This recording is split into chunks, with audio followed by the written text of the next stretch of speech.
हनुमान जी सर्वशास्त्र निष्णात हैं, ज्योतिष शास्त्र के भी बड़े प्रकांड विद्वान हैं हनुमान जी, क्योंकि ज्योतिष शास्त्र का मूल तो भगवान सूर्य हैं, और जब सूर्य नारायण के ही चेला हैं तो इनसे बड़ा सामुद्रिक शास्त्र ज्योतिष शास्त्र का ज्ञाता कौन होगा।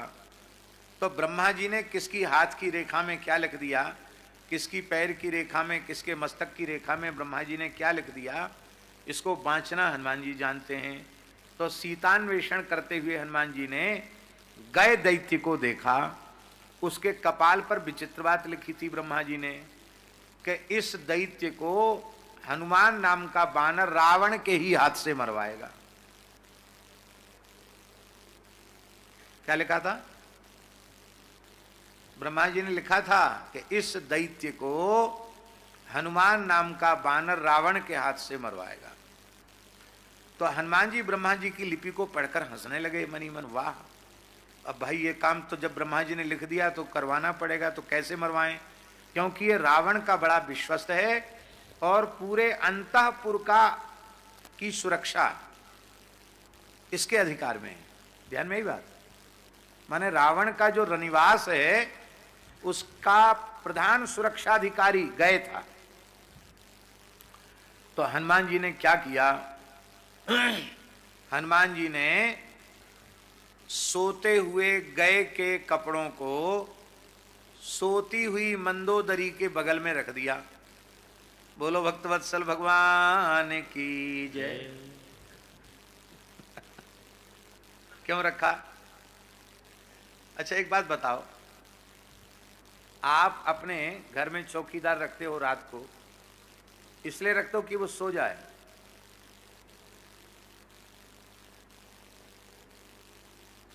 रात को किसी चौकीदार को चौकीदारी पर रखो आप, और वो खर्राटे लेने लग जाए तो वह अपने धर्म से नीचे गिरा कि नहीं गिरा? भाई तो उसकी ड्यूटी है, रात भर जगने के ही तो पैसा मिल रहा है, उसको तनख्वाह मिल रही है। नहीं जग रहा है इसका मतलब फिर बहानेबाजी नहीं चलेगी कि हम नहीं सोए थे, यूं हो गया त्यों हो गया, तो तुम आए क्यों ड्यूटी पर? तो वो सुरक्षाधिकारी है, रात को उसको जगना चाहिए, लेकिन वो तो सोचता रहे त्रिलोक विजयी रावण के यहाँ क्या आफत है, तान दुपट्टा सो। तो वो सुरक्षाधिकारी ही सो रहा था। हनुमान जी ने ये छिद्र देख लिया उसकी सेवा में, और छिद्र देख करके उसके कपड़े मंदोदरी के बिस्तर पर रख दिए, पलंग पर रख दिए। रावण उठा, रावण ने देखा तो आओ देखा ना ताओ, कपड़ों को देख करके पहचान गया कि तो गए के कपड़े हैं। यहां तक कैसे चला आया ये दुष्ट भीतर? एक थप्पड़ जमाया, एक थप्पड़ में बेचारा मर गया।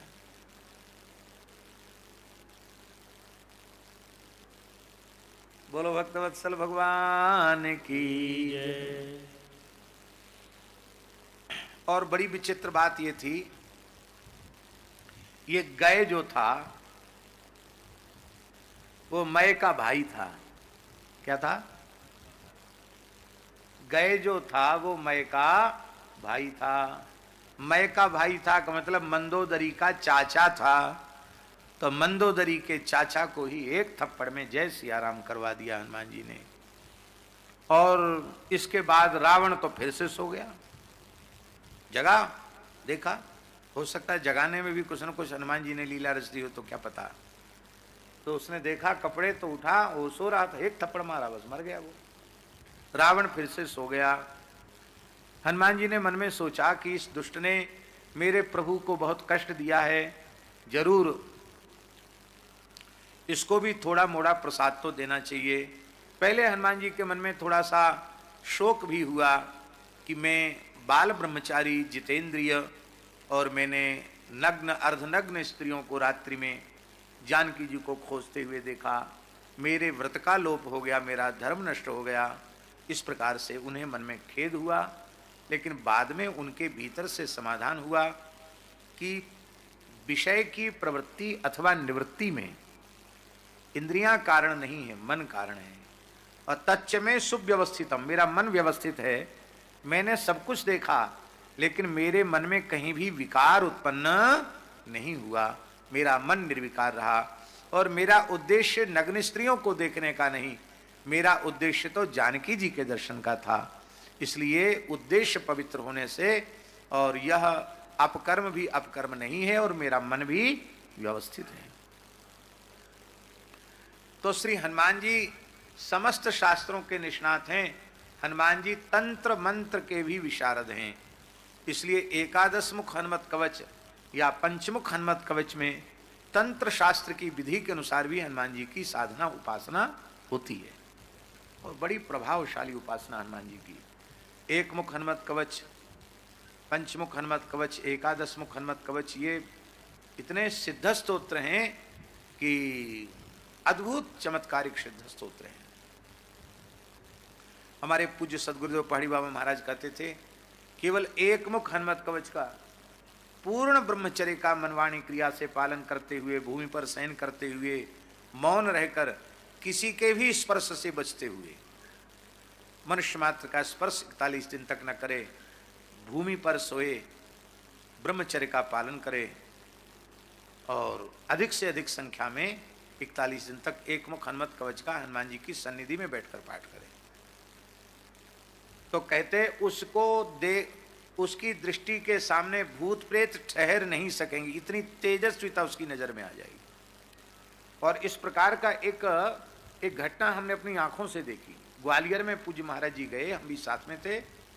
एक परिवार की बहू को भयंकर प्रेत बाधा थी। मेहंदीपुर बालाजी जाने कहाँ कहाँ सब दुनिया का इलाज हो गया, लेकिन आराम नहीं मिला। और उसको लेकर के महाराज जी के सामने आए। तो महाराज जी ऐसे बैठे रहते थे। तो महाराज जी ने स्वाभाविक ऐसी दृष्टि की, मेरे सामने की बात है, और जैसे ही उस बहू के ऊपर दृष्टि ऐसी नजर से देखा, केवल देखते ही उसमें आवेश हो गया। अब सब घर के रोने लग गए। बोले महाराज कुछ झाड़ फूक कर दो। महाराज जी बोले ये सब टटका टोना तंत्र मंत्र झाड़ फूक हम नहीं जानते, राम राम करो, राम राम करो। महाराज पूरा घर बर्बाद हो गया है, हम लोग बहुत परेशान हैं। महाराज जी को दया आ गई, पहाड़ी बाबा को। उस प्रेत से बोले, ए क्या करता है, क्यों परेशान करता है, छोड़ के चला जा। उसने कहा हम क्या परेशान करेंगे, हम प्रेत योनि में स्वयं परेशान हैं, तो क्या करें तुम परेशान हो तो। बोले हमारा उद्धार करो। तो महाराज बोले कैसे होगा, तुम ही बताओ अपने उद्धार का उपाय। तो प्रेत बोल रहा था उसके मुंह से, आपका चरणामृत मिल जाए तो उद्धार हो जाएगा।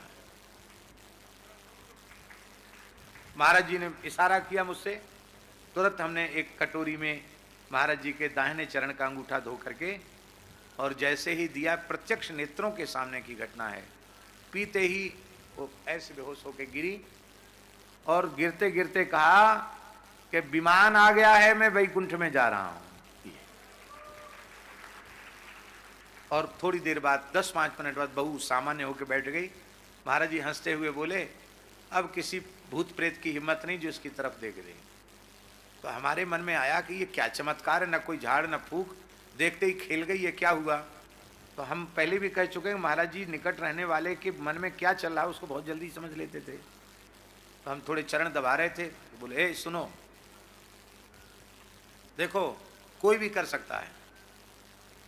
तब उन्होंने ये बात बताई थी, 41 दिन तक एक मुख हनुमत कवच का पाठ इस विधि से करें तो कोई तंत्र मंत्र टटका टोना भूत प्रेत किसी उपद्रव से वो ग्रसित तो नहीं होगा। ये तो स्वयं के लिए, वो जिस पर नजर डाल देगा उसके शरीर को छोड़कर भूत प्रेत भाग जाएगा। तो हनुमान जी के स्वयं के भी तंत्र मंत्र के बड़े अनुष्ठान हैं, हनुमान जी उसके विशारद हैं, और हनुमान जी स्वयं तंत्र मंत्र के मर्मज्ञ हैं। तो श्री हनुमान जी ने क्या किया, एक तंत्र का प्रयोग किया, और वो है ऐसा, उस तंत्र के अनुसार यदि पुरुष की चोटी पत्नी की चोटी से बांध दी जाए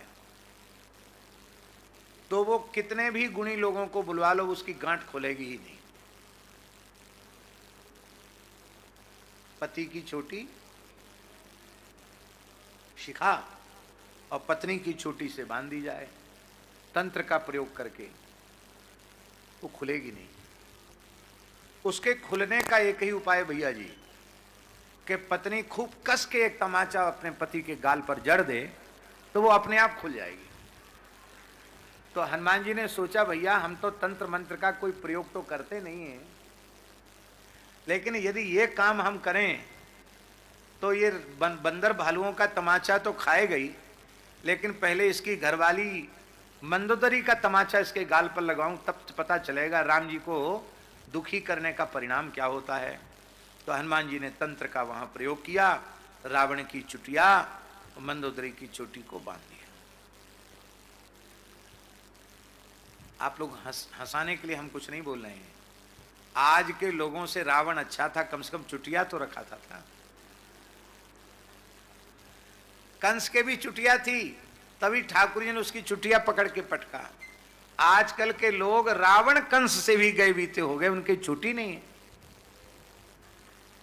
ये हिंदू थे, रावण भी हिंदू था, कंस भी हिंदू था, ये जनेऊ भी पहनते थे, ये चोटी भी रखते थे। भैया चोटी जरूर रखो, यज्ञोपवीत धारण करने वाली व्यवस्था में आपने जन्म लिया है तो यज्ञोपवीत धारण अवश्य करो, चोटी अवश्य रखो। पूज्य स्वामी श्री राम सुखदास जी महाराज चोटी रखो इस बात पर खूब जोर देते थे। और राजस्थान में अनेक गांव में जहां स्वामी जी का सत्संग हुआ, महाराज छोटे छोटे बच्चों के बड़ी सुंदर चोटी। और गीता का प्रचार, कितने छोटे छोटे बच्चों को गीता के सैकड़ों श्लोक याद। ये परम श्रद्धेय स्वामी राम सुखदास जी महाराज के सत्संग का प्रभाव। भ्रूण हत्या पर भी स्वामी जी खूब बोलते थे, गर्भ हत्या नहीं करनी चाहिए। हिंदुओं की संख्या वैसी घट रही है, अब एक और हो गया, पता नहीं ये अंतरराष्ट्रीय षड्यंत्र है कि क्या है। डॉक्टर सीधे करते हैं कि ऑपरेशन कराना पड़ेगा तो बच्चा होगा, नहीं तो ये मर जाएगी, डिलीवरी नहीं हो पाएगी, ये मर जाएगी। लोग डर के मारे ऑपरेशन करा लेते हैं। एक ऑपरेशन हुआ, 2 ऑपरेशन हो गए, और तीसरे के लिए डॉक्टर मना कर देता है।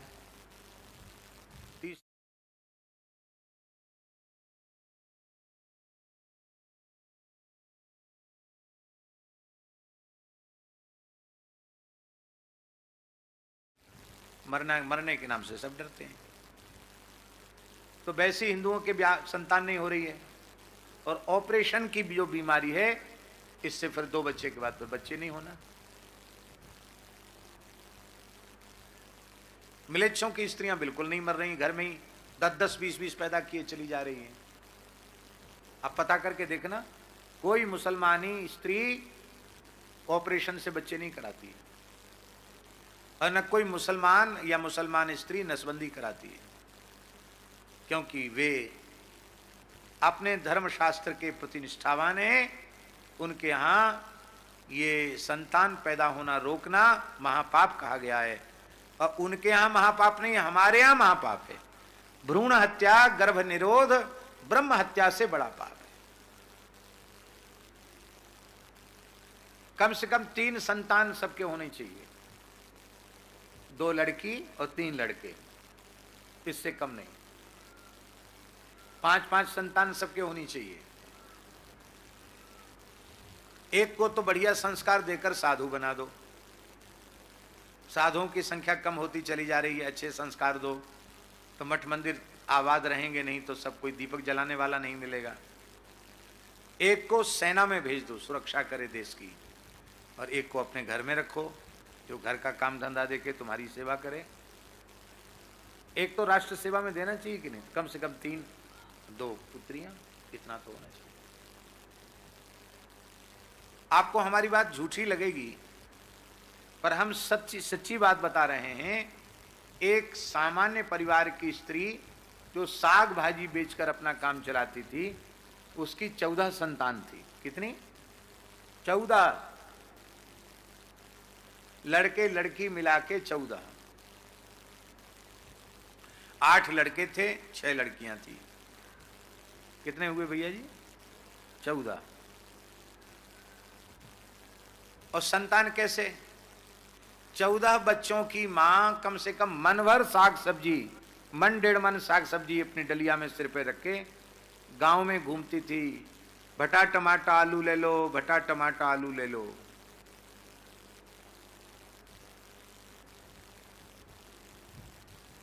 तो 14 बच्चों की मां। एक आध बच्चे तो उसके ऐसे हुए, खेत पे गई, वहीं बच्चा हो गया, कोई नहीं पास में। थोड़ी देर में वहीं से उठी, डलिया में बच्चे को रखी, आई तो पति ने पूछा कि आज कुछ लाई नहीं?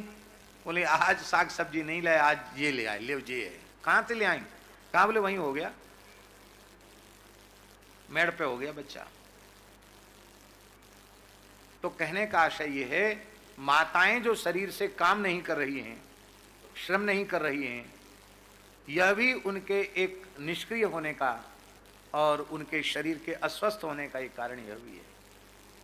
इसलिए कूटना, पीसना, छानना, लीपना, घर के सारे कार्य अपने हाथ से करना, ठाकुर सेवा करना, भगवान की रसोई बनाना, ये सब क्रियाशील यदि माताएं बनी रहें, उन्हें किसी हॉस्पिटल में जाने की आवश्यकता नहीं। सहज भाव से सब बालकों के जन्म होते हैं। हम लोगों के जन्म सब ऐसे ही हुए हैं, कोई हॉस्पिटल से नहीं कि ऑपरेशन से पैदा हुए, सब स्वाभाविक रूप से पैदा होते ही थे पहले। बोलो वृंदावन बिहारी लाल की जय। हिंदुओं की संख्या घट रही है। तो प्रातः काल रावण उठा। रावण ने उठा तो अब जैसे रोज उठता था वैसे उठा, तो झटके से उठा तो मंदोदरी की छुटिया खींची। मंदोदरी भी घबराई कि कौन मेरी छुट्टी खींच रहा है। अब तो दोनों ने बैठ के पहले तो सुलझाया। रावण मंदोदरी की चोटी कूदी ना, पहले तो सुलझाया, पर जितना सुलझाया वो उतनी ज्यादा उलझ गई। तो रावण भी तंत्र मंत्र शास्त्र का विद्वान था। वो समझ गया कि तंत्र का प्रयोग करके ये गांठ लगाई गई है। अब इसकी काट यही है कि मेरी पत्नी मेरे मुंह पर थप्पड़ जमावे। तो रावण ने कहा कि देवी देखो, यहाँ कोई देख नहीं रहा है, पर बात यह है कि कोई देखेगा तो हमारी बदनामी ज़्यादा होगी। यहाँ घुसकर ऐसा किसने किया? तो कोई बात नहीं है, तुम ढीले हाथ से मत मारना, पूरी ताकत से एक थप्पड़ कस के मेरे गाल पर जमाओ, तो एक तमाचा में ही गांठ खुल जाएगी। मंदोदरी तो बेचारी पसीना पसीना हो गई कि मेरा धर्म नष्ट। अरे बोले तुम्हारा धर्म नष्ट होगा, मेरा सब कुछ नष्ट हो जाएगा। त्रिलोक विजयी की चुटिया बंधी हुई है, मेरा तो सब कुछ नष्ट हो जाएगा। मेरी आज्ञा है, तुम्हें दोष नहीं लगेगा। बस मंदोदरी ने एक थप्पड़ जमाया और रावण की चुटिया और मंदोदरी की चोटी की गांठ खुल गई। बोलो भक्तवत्सल भगवान की जय। श्री विभीषण जी के यहाँ हनुमान जी महाराज गए। राम राम ते ही सुमरण कीना, हृदय हरसि कपि सज्जन चीना। इसका बिल्कुल सरल अर्थ है, बिना खींचतान का अर्थ है, हृदय हरसि कपि सज्जन चीना। सज्जन की पहचान क्या है? जो उठते ही राम राम करे वो सज्जन, और जो सोते सोते राम राम करे जो सज्जन, और पर निंदा पर चर्चा करके गाली गलौज बक के सोवे और उठते ही उठपटांग बोलने लग जा, वही दुर्जन। तो सज्जन का परिचय यही है, जो भगवान नाम लेते लेते सोए और भगवान नाम लेते लेते जगे, वही सज्जन है। और यही सन हट करी हूं पहचानी, साधु ते होए ना कारजहानी। इससे मैं अवश्य ही परिचय करूंगा। और श्री हनुमान जी से मिलन हुआ और श्री हनुमान जी का दर्शन करके विभीषण को बहुत प्रसन्नता प्राप्त हुई। देखो, विभीषण उच्च कोटि के साधक तो हैं, पर उनकी साधन की सिद्धि हनुमान जी के मिलने के बाद हुई। राम जी के चरण तभी मिले जब श्री हनुमान जी मिल गए। इसका मतलब है आप उत्तम कोटि के साधक हैं, लेकिन जब संत सदगुरु मिलते हैं तो फिर भगवत प्राप्ति का निश्चय पक्का हो जाता है, फिर उसमें संदेह रह नहीं जाता है। ये आचार्य हैं श्री हनुमान जी, और हनुमान जी का दर्शन उसने ये पक्का कर दिया कि अब राम जी के चरण अवश्य मिलेंगे। जुगत विभीषण सकल सुनाई, चले पवन सुत विदा कराई। जुगत विभीषण सकल सुनाई। आप लोग कहेंगे आप विचित्र विचित्र बातें सुनाते हो। एक झांसी में एक हनुमान जी हैं, बहुत प्राचीन हनुमान जी भैया जी। जब झांसी नगर नहीं था तब के हनुमान जी हैं, अब तो वहां तक नगर पहुंच गया। उनको कहते सखी के हनुमान जी। क्या कहते हैं? सखी के हनुमान जी। हनुमान जी की जो मुखाकृति है भैया जी, वो पुरुष जैसी नहीं है, माताओं जैसी है, सखी स्वरूप में है हनुमान जी।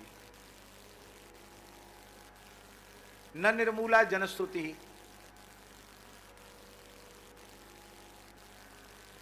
न निर्मूला जनश्रुति। जिस अशोक वाटिका में रावण ने जानकी जी को रखा था, वहां कुछ ऐसी विद्या का प्रयोग रावण ने कर रखा था कि रावण के अतिरिक्त कोई भी पुरुष उसमें प्रवेश न कर सके। पुरुष को अशोक वाटिका का द्वार ही न मिले।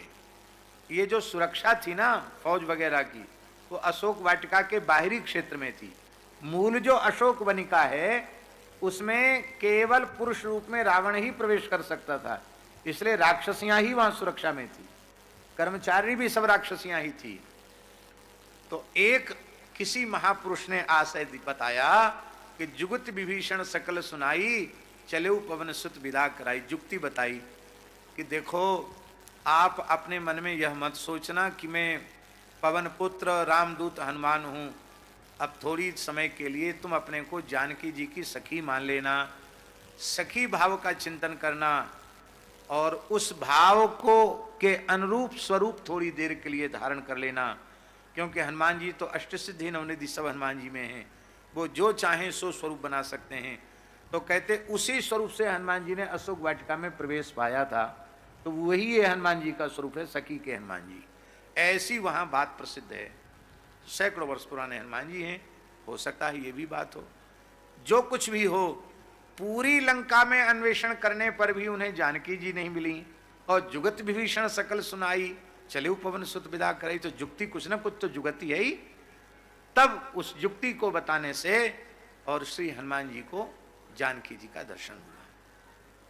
यहां दार्ष्टान्त ये है, समझने की बात यह है कि हनुमान जी जैसा सावधान, प्रमाद शून्य, बलवान साधक भुवन कोश ब्रह्मांड में भी दुर्लभ है।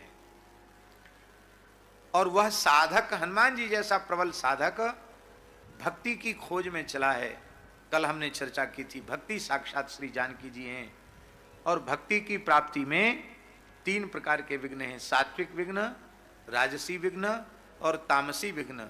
सात्विक विघ्न मैनाक था, राजसी विघ्न सुरसा, तामसी विघ्न सिंहिका। और इन सबको जीत करके फिर हनुमान जी आगे आए तो सोने की लंका की दृष्टा त्रिलंकनी मिली, माने कंचन कामनी का आकर्षण, उसको एक थप्पड़ से ही उन्होंने परास्त कर दिया। यह है ज्ञान का थप्पड़, विवेक का थप्पड़। और इतना होने के बाद भी और उनको भक्ति रूपी श्री किशोरी जी का दर्शन नहीं हुआ। तब कैसे हुआ? बोले जुगति विभीषण सकल सुनाई, अनुपम सुख का मूल भक्ति संतों की अनुकूलता से प्राप्त होती है। इसका असर समझे? इसका मतलब हनुमान जी बहुत प्रबल साधक हैं, लेकिन उनको भी भक्ति की प्राप्ति संत की कृपा से हो रही। संत कौन है? विभीषण। ये सब एक एक चीज का रहस्य है, क्यों ऐसा हुआ? तो विभीषण जी की कृपा से उनको मिल रहे हैं। और इधर देखें तो विभीषण के पास भक्ति तो है, लंका में ही है ना भक्ति, उनके पास ही तो है भक्ति, लेकिन भगवान नहीं है। क्यों? बोले गुरु नहीं है, इसलिए गुरु जी मिलेंगे तो भगवान मिलेंगे। नहीं, भक्ति रही आवे आपके पास, गुरु जी नहीं है तो भगवान मिलने में विलंब होगा। गुरु हनुमान जी मिल गए तो राम जी के चरण जल्दी मिल गए। बोलो भक्त वत्सल भगवान। पहली यात्रा में तो गुरु जी भगवान मिल गए कि नहीं मिले? हनुमान जी गए और थोड़े दिन बाद विभीषण आ गए।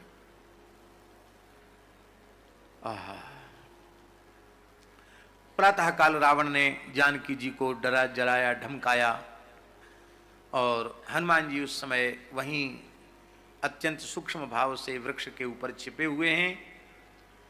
श्री किशोरी जी के विलाप को सुन करके राक्षसियों जो उन्हें तर्जन कर रही हैं, उसको देख करके रावण के उस दुर्वचनों को सुन करके हनुमान जी को क्रोध तो इतना आया कि इसको मैं मार डालूं और राक्षसियों को मसल डालूं, लेकिन फिर अपने क्रोध के आवेग को हनुमान जी ने रोक लिया और मन में सोचा कि सब काम बिगड़ जाएंगे, ये ठीक नहीं है, इसलिए अपने मन को समाहित किया, हनुमान जी ने रोक लिया।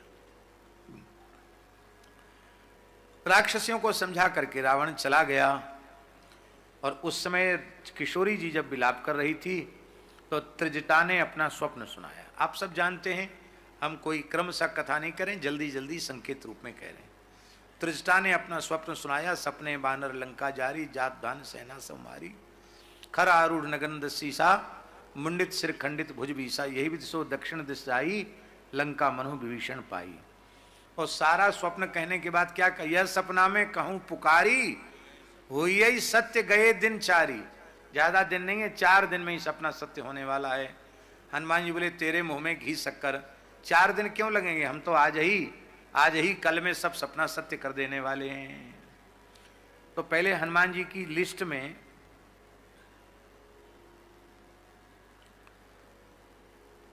वाटिका का उजाड़ना, लंका को जलाना,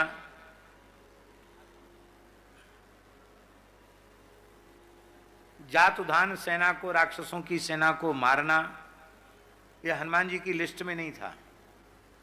हनुमान जी की सूची में इतना ही था कि बस सीता जी की सुध लेके हम आ जाएंगे। लेकिन हनुमान जी ने अपने परिचय में ये सब भी लिख लिया कि हाँ बिल्कुल ठीक है, त्रिजटा तुम्हारी बात सत्य होगी। ये त्रिजटा कौन है? मानस जी में तो गोस्वामी जी ने त्रिजटा का परिचय दिया है, राम जी के चरणों में इसकी रति है, पर ये त्रिजटा कौन है, कहाँ की है, किसकी पुत्री है, इस संबंध में मानस जी में कोई संकेत नहीं है। पर श्रीमद् वाल्मीकि रामायण के टीकाकार श्री गोविंद राज स्वामी जी ने भूषण नाम की वाल्मीकि रामायण की टीका में त्रिजटा के संबंध में एक बात लिखी है। उन्होंने लिखा है, त्रिजटा विभीषणस्य पुत्री, जानक्याः सखी। ये जानकी जी की सखी है और विभीषण की बेटी है। आज से समझे भैया जी कि वहां भी विभीषण ने किशोरी जी को धैर्य बंधाने के लिए अपनी बेटी को रखा है। और गोविंदराज स्वामी लिखते हैं कि इसका नाम त्रिजटा क्यों पड़ा, तो वो लिखते हैं कि ज्ञान, कर्म और भक्ति, ये तीनों का प्रतिनिधित्व करने वाली है ये। इसलिए ज्ञान, एक जटा ज्ञान, एक जटा कर्म और एक जटा भक्ति। ये ज्ञान, कर्म, भक्ति की 3 जटाओं को अपने मस्तक पर धारण करती है, मानो तीनों सिद्धांत को अपने मस्तक में धारण करने वाली है, इसलिए इसका नाम त्रिजटा हुआ। त्रिजटा की बात को हनुमान जी ने स्वीकार कर लिया कि हाँ, अब हमको वाटिका भी उजाड़नी है और लंका में आग भी लगानी है। श्री हनुमान जी ने राम जी के द्वारा दी हुई मुद्रिका को किशोरी जी के सामने डाल दिया। मुद्रिका कुछ बोल नहीं रही है। मुद्रिका को देख करके श्री जानकी जी पहले हर्ष और फिर शोक में भर गई। माया जीत को सके अजय रघुराई, और माया ते असि रच नहीं जाई। हनुमान जी ने मन में सोचा, मैं सहसा सामने प्रकट हो जाऊंगा और शुद्ध लच्छेदार संस्कृत में, साहित्यिक भाषा में कुछ कहने लग जाऊंगा। तो वाल्मीकि रामायण के सुंदरकांड में लिखा है, यदि वाचम वदिष्यामि द्विजातिरिव संस्कृताम रावणम मन्यमाना माम सीता भीता भविष्यति। यदि मैं बड़े विद्वानों के जैसी अच्छी साहित्यिक संस्कृत भाषा में राम कथा सुनाऊंगा तो जानकी जी को विश्वास हो जाएगा कि ये रावण ही इस रूप में आया है। इसलिए मैं प्राकृत भाषा में सुनाऊंगा। मानुषम माने उस क्षेत्र की भाषा का आश्रय लेकर के और मैं सुनाऊंगा। तो अवध क्षेत्र की जो भाषा है उस भाषा में श्री हनुमान जी ने किशोरी जी को रामचरित्र सुनाया। रामचंद्र गुण वर्णने लागा और सुनते ही सीता कर दुख भागा, सारा दुख सीता जी का समाप्त हो गया। तो इससे एक बात सिद्ध होती है कि हनुमान जी को क्षेत्रीय प्रांतीय सब तरह की भाषाओं का ज्ञान है। हर भाषा में वो गद्य पद्य में कुछ भी बोल सकते हैं। एक तो ये सिद्ध हुआ, और दूसरा ये सिद्ध हुआ, ध्यान दें, दूसरा ये सिद्ध हुआ कि पूज्य बक्सर वाले महाराज जी जो प्रमाण देते हैं कि बाल लीला में भी हनुमान जी आए, तो जब अयोध्या में कुछ काल रहे होंगे और अवधि बालकों के साथ खेले कूदे होंगे, तो वहां की भाषा का विज्ञान काम में आ गया। आज आ गया, मैं तो बंदर लूंगा लंबी पूछ वाला, कौशल्या जी के लाला मचल गए। बड़ा प्यारा पद है महाराज जी का। तो इस प्रकार से अवधि भाषा में कहा, राम दूत में मातु जानकी, सत्य शपथ करुणा निधान की। मैं राम जी का ही दूत हूं माता, मैं करुणा निधान की सच्ची सौगंध खाकर कहता हूं। जब करुणा निधान नाम की शपथ ली तो श्री जानकी जी को विश्वास हो गया कि राम जी का ही दूत है। क्यों? ये करुणा निधान शब्द जो है वो प्राइवेट संबोधन है जानकी जी का। अब आजकल तो पति पत्नी का नाम पुकारते हैं, परंपरा चल पड़ी है नाम लेके पुकारना, और पत्नी अपने पति का नाम लेकर पुकारती है। आगंतुक दूर का कोई व्यक्ति सुने तो ये समझे कि नौकर को बुलाया जा रहा है या नौकरानी को बुलाया जा रहा है। न श्री न जी न कुछ आदर, कुछ नहीं। रमेश, मुकेश,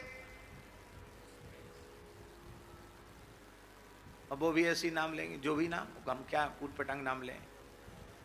तो इस प्रकार से ऐसी स्थिति है। हमारे यहाँ धर्मशास्त्र की मर्यादा है, हिंदू धर्मशास्त्र की मर्यादा के अनुसार इतने लोगों का नाम नहीं लेना चाहिए। आत्म नाम, अपना नाम लेकर भी बार बार बात नहीं करनी चाहिए। अपना नाम लेने से भी भाग्य नष्ट होता है। तो आप कहेंगे कि तो आप विचित्र बात बताइए, आपसे हम पूछें कि आपका क्या नाम है तो आप अपना नाम नहीं लोगे? लेना पड़ेगा कि नहीं लेना पड़ेगा?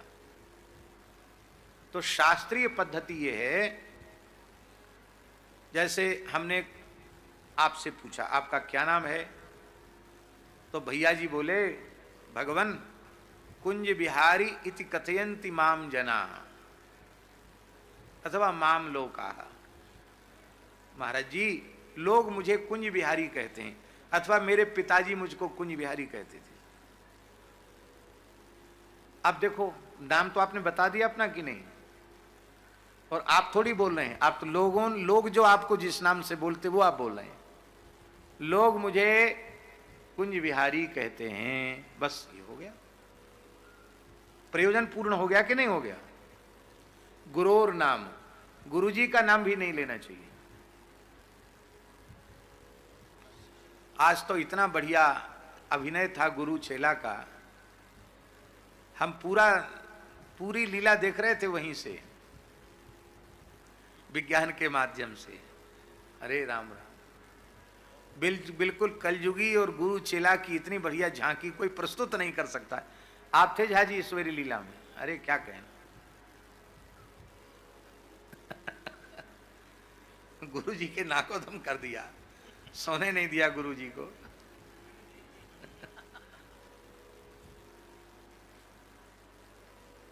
तो गुरु जी का नाम, चेला जी का नाम, क्या नाम है तुम्हारे गुरु जी का?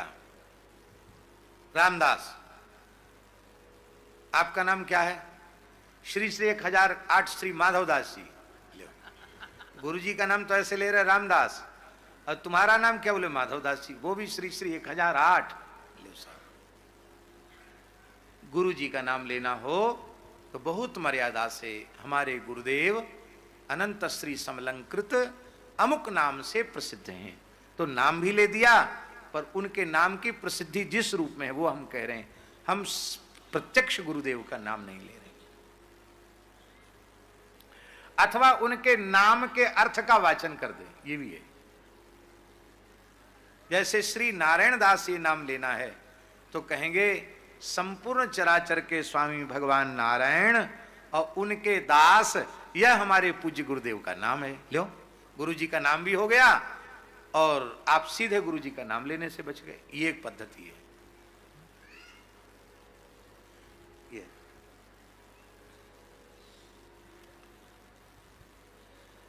अनंतानंत ब्रह्मांडों को आनंद देने वाले, हर्षण प्रदान करने वाले भगवान, और भगवान को आनंद देने वाले हमारे पूज्य गुरुदेव श्री राम जी को भी जो हर्षण प्रदान करें, ऐसे हमारे पूज्य गुरुदेव। लो कितना बढ़िया नाम का अर्थ हो गया। राम जी को भी आनंद देने वाले। आत्म नाम गुरोर नाम, गुरु जी का नाम भी नहीं लेना। नामातिक कृपणस्य च, रश्मि भाई, कंजूस तो थोड़े भोड़े सब होते हैं और होना भी चाहिए, लेकिन भारी कंजूस जो हो, सैकड़ों हजारों करोड़ों रुपया पड़ा हो और गौ सेवा संत सेवा अच्छे काम के लिए कुछ ना निकलता हो, ऐसा जो कंजूस हो, उसका नाम नहीं लेना चाहिए। शास्त्र में मना लिखा है। सीताराम राधे श्याम करके बुला लो, उसका नाम लेके मत बुलाओ, पाप लग जाएगा। और कम से कम संध्या सवेरे तो नाम नहीं ही लेना चाहिए। शाम सवेरे नाम लेने की जरूरत पड़े तो संकेत में बुला दो, सीधे नाम मत लो। नामातिकृपण से छो, अतिकृपण का नाम। अतिकृपण कैसे होते हैं जानते हो? एक अतिकृपण पहुंचे मथुरा, और मथुरा में हमारे जो तीर्थ पुरोहित चतुर्वेदी महानुभाव हैं, वहां आप नहाओ स्नान करो तो जरूर कोई न कोई ब्राह्मण देवता चौबे जी आ जाएंगे, कहेंगे हाँ यजमान संकल्प बोलो, दक्षिणा धरो, कहेंगे जरूर, करना भी चाहिए। तीर्थ में जाके ब्राह्मण को कुछ ना कुछ देना चाहिए। तो वो तो बेचारा डर रहा था, लेकिन एक पहुंच गए महापुरुष। ओम विष्णुर्विष्णुर्विष्णु श्रीमद् भगवतो महापुरुष से विष्णुराज्ञा। तो महाराज पंडित जी क्या कर रहे हैं? अरे बोले हम तीर्थ पुरोहित हैं, हम संकल्प नहीं कराएंगे तो तुमको जमुना पान का, जमुना पूजन का, जमुना स्नान का कोई पुण्य नहीं मिलेगा। बोले हमको ज्यादा पुण्य होने की जरूरत नहीं, हम तो ऐसे ही आए। बोले ऐसे आए तो कैसे आया? आचमन करेंगे।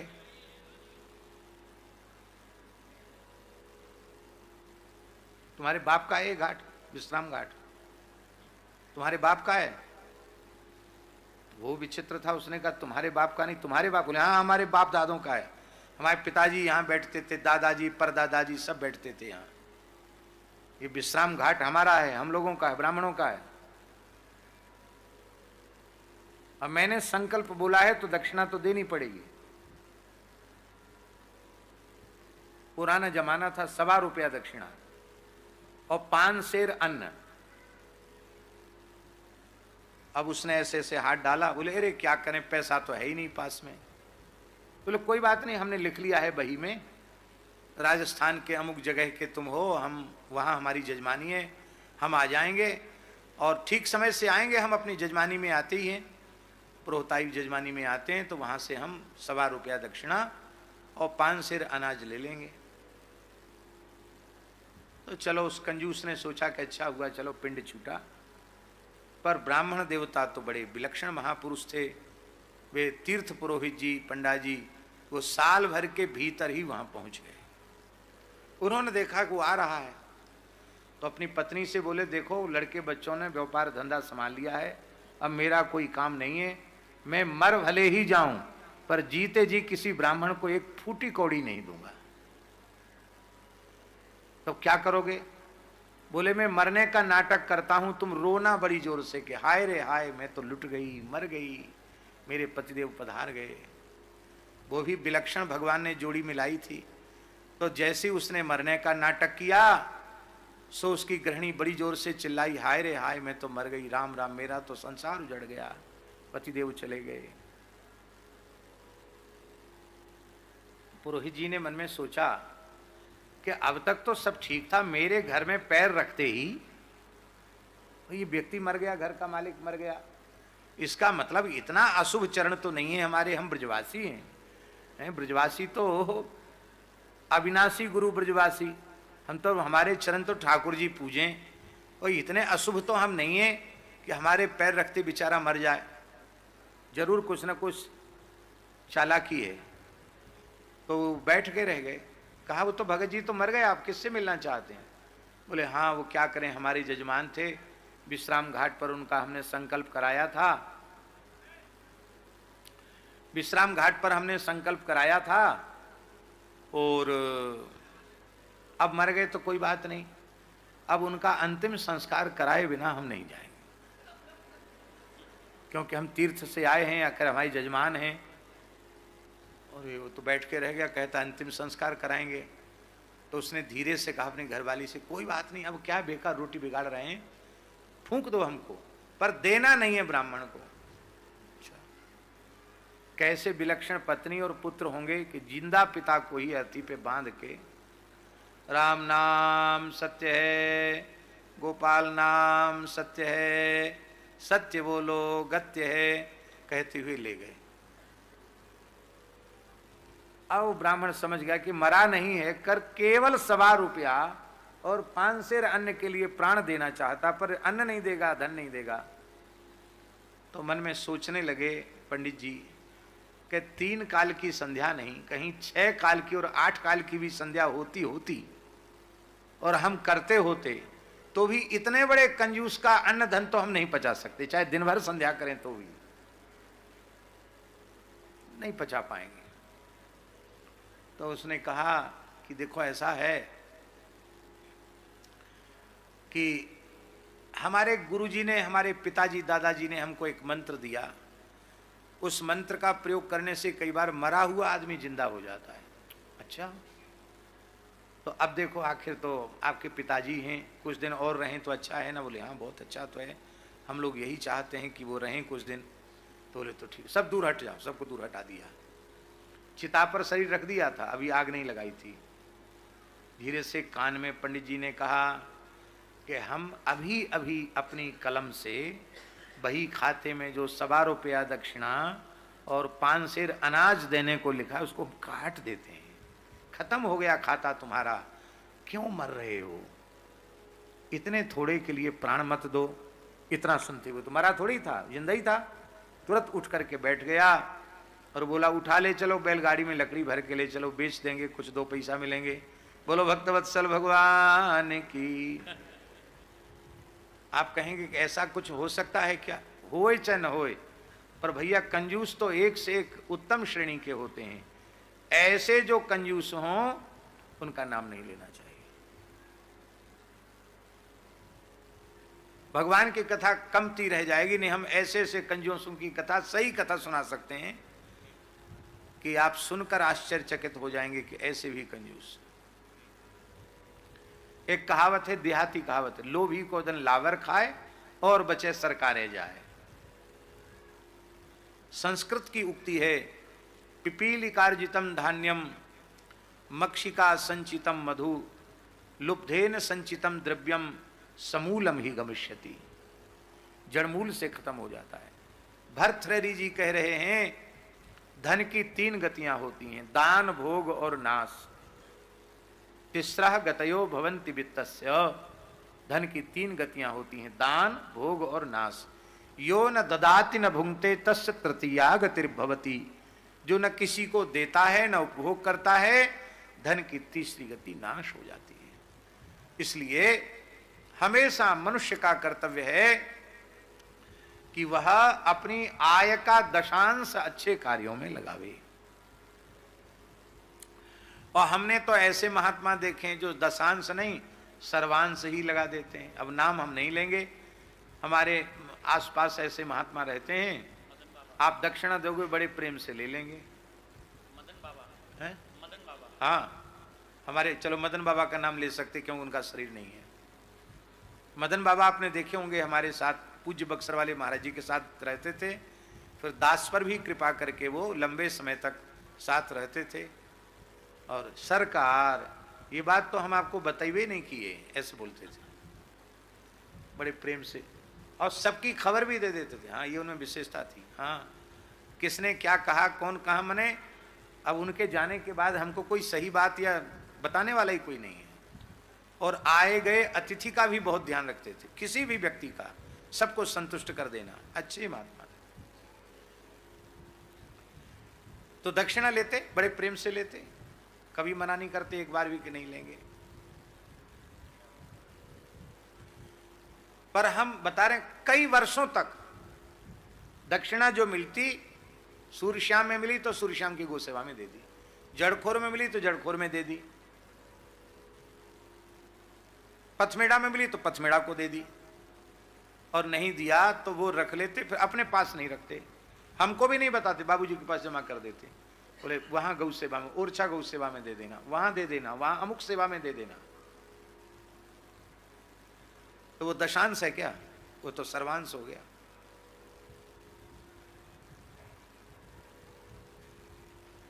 अभी हमारे साथ त्यागी जी, कोई संग्रही होता तो पता नहीं कितना पैसा इकट्ठा करता, पर दक्षिणा बाबा बड़े प्रेम से लेते हैं, उन कम मिले तो कई बार नाराज भी हो जाते हैं, लेकिन बस यही धुन चढ़ी रहती है, अब रामार्चा कराएंगे, अब ये कराएंगे, अब वो रखते वखते नहीं है पास में, तुरंत खर्च इकट्ठा हुआ नहीं कि जब तक पूरा समाप्त नहीं हो जाएगा तब तक उनकी खोपड़ी शांत नहीं रहेगी। कुंभ में भंडारा कर देंगे, गौशाला में रहते हैं वहां गौ सेवा में लगा देंगे, रखेंगे नहीं अपने पास कुछ भी। तो वहां तो दशांश वाली बात भी नहीं, वहां तो जितना आया एक पैसा अपने शरीर पर खर्च नहीं करते। इसलिए कई बार बाबा हमारे मन में लगता है कि इन संतों को दिया हुआ बहुत अच्छे काम में जाता, क्योंकि इनका तो कोई दूसरी प्रवृत्ति है ही नहीं। आत्म नाम गुरुर नाम नामातिक्रपणस्य च श्रेयस कामोन गृहणीयात् ज्येष्ठापत्य, अपनी बड़ी संतान का नाम नहीं लेना चाहिए, जो सबसे बड़ी संतान हो उसका भी कोई सांकेतिक नाम रख लेना चाहिए, और अपनी पत्नी का नाम भी नहीं लेना चाहिए। नामात्य श्रेयस कामोन गृहणीयात् ज्येष्ठापत्य कलत्रयो। तो इसलिए राम जी भी वैदेही, विदेहराज नंदनी वैदेही कहकर उनको संबोधित करते हैं, नाम नहीं लेते हैं। और श्री किशोरी जी भी राम जी को करुणा निधान कहती हैं। क्या कहती हैं? करुणा निधान जी, करुणा निधान कहती हैं। ये करुणा निधान कहाँ से मिला? ये करुणा निधान शब्द श्री पार्वती माता ने दिया। करुणा निधान सुजान सुंदर सील स्नेह जानत रावरो। तो करुणा निधान, तो सत्य शपथ करुणा निधान की। जब करुणा निधान की शपथ ली तो समझ गई कि ये अंतरंग सेवक है, क्योंकि जिस नाम से मैं अपने प्राण प्रियतम का संबोधन करती हूं, करुणा निधान, वही नाम इन्होंने लिया।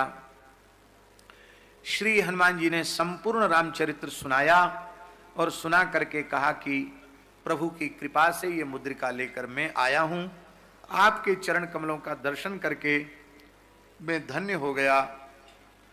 जानकी जी ने कहा कि आपके जैसे ही सब बंदर हैं क्या? हनुमान जी बहुत छोटे हैं ना। बोले माता जी भ्रम में पड़ रही हैं। हनुमान जी ने अपने स्वरूप का दर्शन कराया। कनक भूधराकार शरीरा समर भयंकर अति बलवीरा। देख करके माता जी बहुत प्रसन्न हुई और कहा कि अब हमें विश्वास हो गया कि मेरे दुख के क्षय का समय आ गया है। अष्ट सिद्धि नवनिधि के दाता असवर दीन जानकी माता। करहीं बहुत रघुनायक छोहू। राम जी तुम्हारे ऊपर बहुत दुलार करें। यह सुन करके श्री हनुमान जी को बड़ी प्रसन्नता हुई।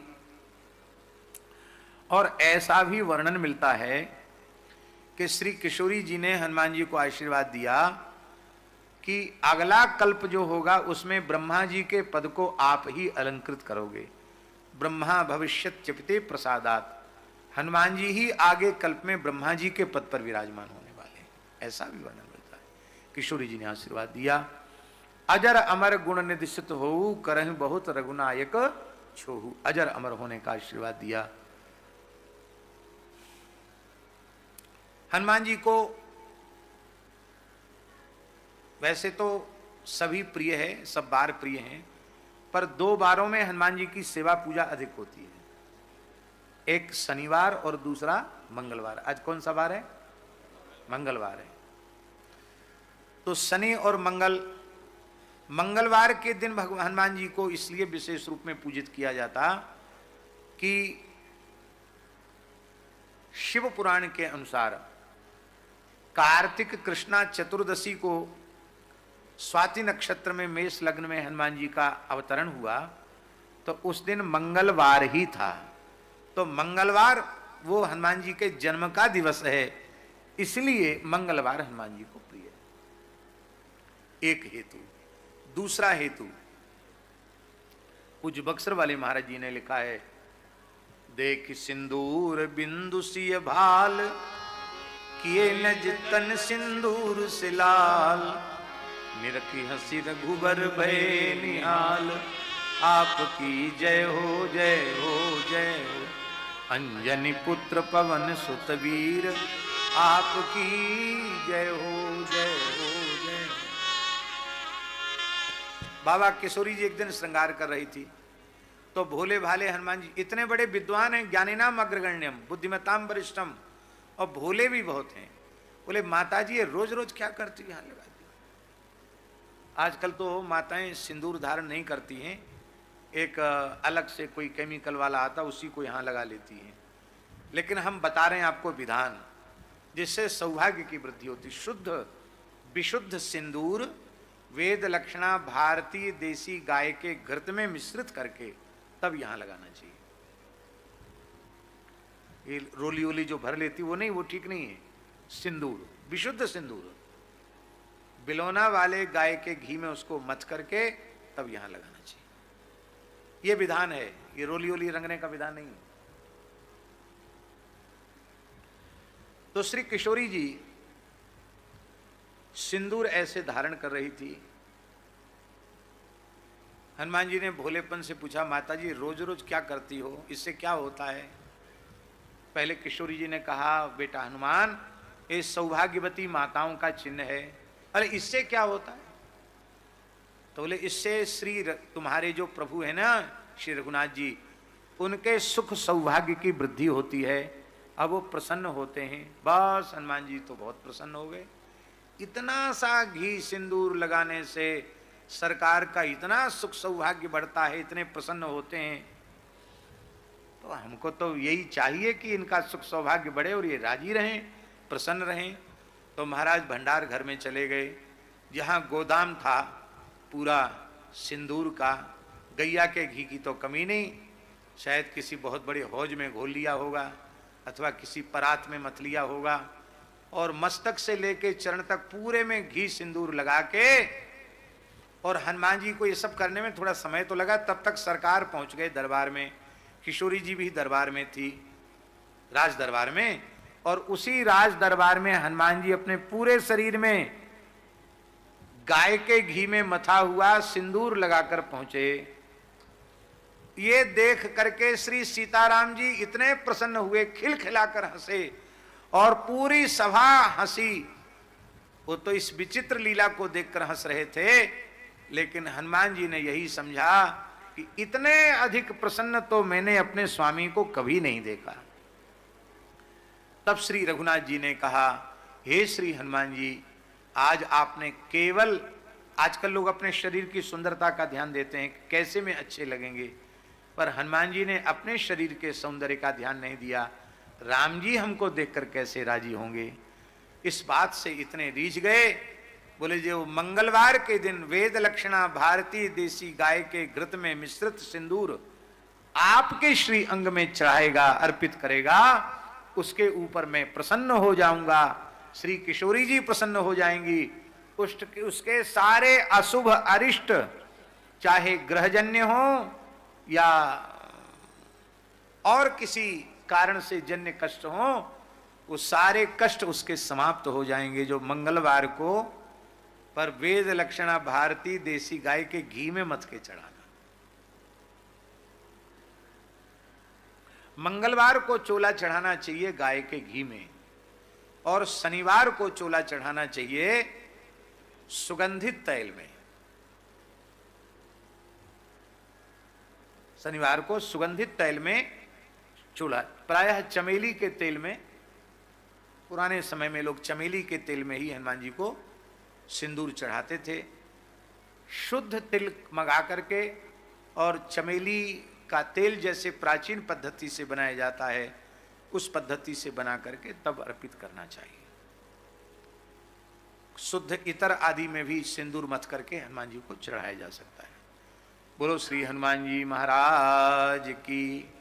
तो उस दिन जब हनुमान जी पूरे शरीर में सिंदूर लगा के आए थे ना, घी सिंदूर, उस दिन मंगलवार था, इसलिए मंगलवार को यह प्रसिद्धि हो गई। और एक कथा शनिवार की भी आती है। ये शनिवार हनुमान जी को शनि ने दे दिया, अपना बार हनुमान जी ने शनि को दे दिया। एक दिन श्री शनिदेव, सूर्य पुत्र शनिदेव, वो श्री हनुमान जी के पास आए। हनुमान जी ने कहा, कहो महात्मन कैसे आए? बोले हम आपके गुरु पुत्र हैं, आपके गुरु सूर्य नारायण हैं, उनके हम पुत्र हैं। कहिए क्यों आए हैं? बोले हमको जानते पहचानते हैं आप? हम शनि हैं, किसी को नहीं छोड़ते हैं, सबकी उठापटक करने वाले हैं। तो हनुमान जी ने हाथ जोड़ के कहा, हमारे पीछे काहे को पड़ रहे हो? हमारे राम जी की सेवा छूट जाएगी, आप हमारे पीछे न पड़ें तो अच्छा। अरे बोले नहीं नहीं, हम तो किसी के भी राशि पर नक्षत्र पर आते हैं तो कम से कम 7.5 साल तो 7.5 दशा तो आती ही है, वो आपके ऊपर अब 7.5 हमारी आने वाली है। हनुमान जी ने पहले बहुत मना किया पर शनि नहीं माने। बोले सबसे पहले आप कहाँ आएंगे? बोले सबसे पहले हम आपके माथे पर आएंगे। सबसे पहले शनि का प्रभाव मस्तिष्क में आता है। क्यों जय जी, आप जानते होंगे? नहीं जानते? तो हनुमान जी ने कहा कि ठीक है, तुम मत्थे में ही आ जाओ। कहते अब पेट पर शनि आ गया, ज्योतिषी लोग बताते हैं अब पैर पर शनि आ गया, और पैर पर आ गया फिर उतर जाता है, पूरे शरीर पर उसका प्रभाव होता है। तो हनुमान जी के सिर पे शनि आया तो थोड़ा उनके सिर में पीड़ा हुई, दर्द हुआ। तो हनुमान जी ने विशाल पहाड़ उठाया, मेरुर मदराचल जैसा, और पहाड़ को उठाकर अपने मस्तक पर पटक लिया। अब बेचारे शनि घबराए, भगे वहां से। तो यहाँ से उतर के कंधे में आ गए। बोले अच्छा यहाँ आ गए हो? तो यहाँ पटक लिया एक पहाड़, इधर आ गए, इधर पटक लिया। थोड़ी देर में बड़े बड़े पहाड़ अपने शरीर पर पटक पटक करके, वे तो वज्रांग है, उनका क्या बिगड़ने वाला है। शनि पैर पर तुरंत आ गए। जो कहते थे ना हम 7.5 साल तक रहेंगे, वो बेचारे 7.5 मिनट भी हनुमान जी के शरीर में नहीं रह पाए। वो उसके भीतर में ही पैर से निकल के बाहर आए तो जाते हुए शनि को हनुमान जी ने पकड़े। कहाँ जा रहे हो? ऐसे नहीं जा सकते हो, अब कुछ न कुछ हमको दे के जाओ। बोलो भक्तवत्सल भगवान की जय। शनि ने कहा हम अपना दिन तुमको दे रहे हैं। शनिवार के दिन जो सुगंधित तैल में तुम्हें सिंदूर चढ़ाएगा, हमारी पीड़ा उसे नहीं होगी। ये मंगलवार, शनिवार, ये हनुमान जी के दिन है। तो बोलो श्री हनुमान जी महाराज की जय। मार्गशीर्ष शुक्ला दशमी को, बहुत ध्यान से सुने, मार्गशीर्ष माने अघन शुक्ला दशमी को श्री हनुमान जी महाराज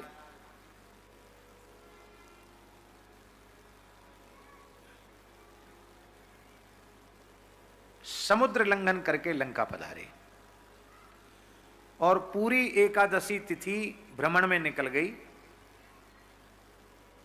सीता जी की खोज में निकल गई। तो दशमी को जब चले थे तब कुछ फल खाए थे, और अब एकादशी पूरी निरंबु हो गई हनुमान जी की। निरंबु माने निर्जल हो गई। अब दूसरे दिन है मार्गशीर्ष शुक्ला द्वादशी। तो हनुमान जी तो परम वैष्णव हैं, उन्होंने कहा माता जी एकादशी तो आपकी कृपा से निर्जल हो गई, दशमी को एक ही बार फल खाए थे, अब द्वादशी का पारायण करने की इच्छा है, अर्थात फल खाने की इच्छा है। तो श्री किशोरी जी ने कहा कि ठीक है, भगवान के चरण कमलों को हृदय में धारण करके तात मधुर फल खाओ, मीठे मीठे फल खाओ। इसका मतलब राम जी के चरणों को हृदय में धारण करके तुम फल भोग करोगे तो वे फल तुम्हारे मस्तिष्क को विकृत नहीं करेंगे। हृदय में राम जी को धारण करना है। श्री हनुमान जी ने खाए तोरे फल और बिटप उपारे, रक्षक मर्दि मर्दि मही डारे। बड़े बड़े वृक्षों को उखाड़ दिया, फलों को खा लिया, और हनुमान जी महाराज ने राक्षस आए तो उनको मर्दी मर्दी मर्दी मर्दी माने अपने शरीर से ही रगड़ रगड़ के अथवा धरती पर रगड़ रगड़ करके उनको समाप्त कर दिया। और एक चैत्य प्रासाद, राक्षसों के कुल देवता का स्थान, उसके ऊपर हनुमान जी चढ़ गए और वहीं से हनुमान जी गर्जना करने लगे। वो गर्जना के मंत्र बड़े प्रभावशाली हैं। प्रातःकाल उठते ही उनका स्मरण करने का बड़ा भारी महात्म्य लिखा हुआ है। जो प्रातःकाल उठकर सबसे पहले उन श्लोकों का स्मरण करता है उसकी कभी पराजय नहीं होती है। बहुत चमत्कारी श्लोक हैं। यदि श्रीमद् वाल्मीकि रामायण के सुंदरकांड के प्रत्येक सर्ग का इन श्लोकों से संपुटित करा के निष्ठापूर्वक पाठ कराया जाए या किया जाए तो असाध्य कार्य भी सिद्ध हो जाता है। ये श्लोक बड़े प्यारे हैं, हम उच्चारण कर रहे हैं। जयत्यति बलो रामो लक्ष्मणस्य महाबलः राजा जयति सुग्रीवो राघवेणाभिपालितः दासोहम कौशलेन्द्रस्य रामस्याकृष्टकर्मणः हनुमान् शत्रुसैन्यानां निहंता मारुतात्मजः न रावण सहस्रम में युद्धे प्रतिबलं भवेत् शिलाभिश्च प्रहरतः पादपैश्च सहस्रशः अर्दयित्वा पुरीं लंकामभिवाद्य च मैथिलीं समृद्धार्थो गमिष्यामि मिषतां सर्वरक्षसां। श्रीराम जय राम जय जय राम, श्रीराम जय राम जय जय राम।